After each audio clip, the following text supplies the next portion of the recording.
July 27.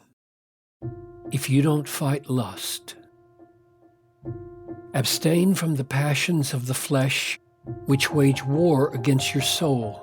1 Peter 2:11.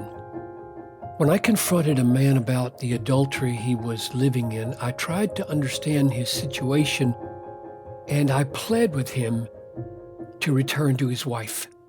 Then I said, Jesus says that if you don't fight this sin with the kind of seriousness that is willing to gouge out your own eye, you will go to hell and suffer there forever. As a professing Christian, he looked at me in utter disbelief, as though he had never heard anything like this in his life, and said, "You mean you think a person can lose his salvation?" So I have learned again and again from firsthand experience that there are many professing Christians who have a view of salvation that disconnects it from real life and that nullifies the threats of the Bible and that puts the sinning person who claims to be a Christian beyond the reach of biblical warnings. I believe this view of the Christian life is comforting thousands who are on the broad way that leads to destruction. Matthew 7:13. Jesus said, if you don't fight lust, you won't go to heaven. If your right eye causes you to sin, tear it out and throw it away. For it is better that you lose one of your members than that your whole body be thrown into hell.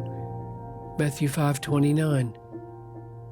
The point is not that true Christians always succeed in every battle. The issue is that we resolve to fight, not that we succeed flawlessly. We don't make peace with sin. We make war. The stakes are much higher than whether the world is blown up by 1,000 long-range missiles, or terrorists bomb your city, or global warming melts the ice caps, or AIDS sweeps the nations. All these calamities can kill only the body.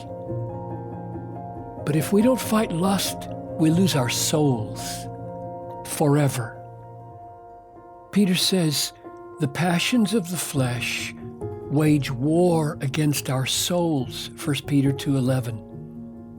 The stakes in this war are infinitely higher than in any threat of world war or terrorism.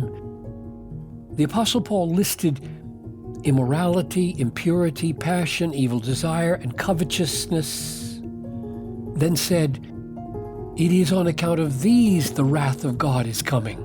Colossians 3:5 and 6. And the wrath of God is immeasurably more fearful than the wrath of all the nations of the world put together. May God give us grace to take our souls and others' souls seriously and keep up the fight.